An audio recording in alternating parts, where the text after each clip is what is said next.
Our women's race is shaping up to be a real doozy, and another one of our competitors, Becky Lavelle from Northern California. Becky, 2006, you came down here and you're in phenomenal shape, and then I think it was the week before you broke your finger or wrist or something. Tell us about that. Yeah, that was actually the Wednesday before. So it was like 3 days before. I was going to pack my bike after the ride and head over here, and went over some railroad tracks and busted my pinky. Yeah, it was not good.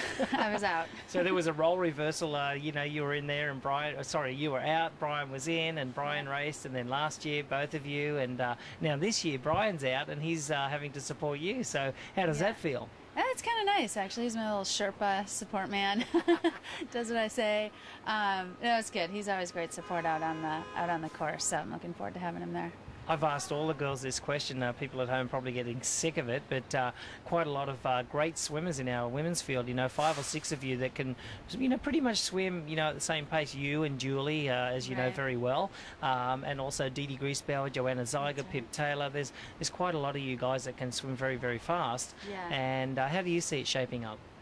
Well, I'm going to do my best to, stay at the front on the swim for sure, and, keep contact with them, at least keep them in my sight, the first part of the bike, and, hopefully I'm feeling good and I can just push it pretty hard on the bike and hopefully build a lead and come off first on the bike. You know Julie really well. You guys used to room together and stuff at college, so it'd be really awesome to see you two both, battling it out at the front of the course on the bike, and I think that's doable, actually.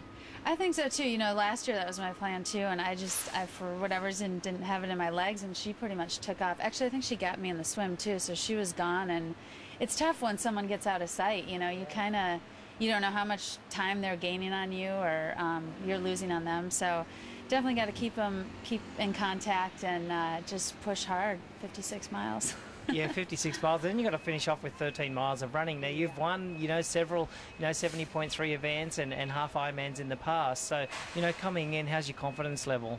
Well, this year's different. It's sort of a little bit unknown just because it's my first half, actually, this year. So, just coming from qualifying off last year. And I usually do the kind of the opposite, where I try to get a half in early season. And then, I guess with last year, I did this at the end of the season. So, I felt strong all year, and I do feel confident in the run because I've typically, in the Olympic distance races I've done, I felt better the second half. I mean, it's only 6 miles, but still, I feel stronger at the end. So I'm hoping, that kind of transfers over, and I'll have a good half marathon. Yeah, the Olympic distance is pretty wimpy, isn't it?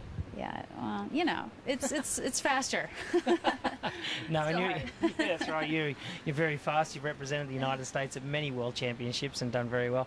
All right, Becky, you'll have a great race on the weekend, and we'll see you out there. Thanks very much. Okay, for Becky Lavelle, I was going to call you Becky Gibbs, but Becky Lavelle, I'm Greg Welch for Ironman.com.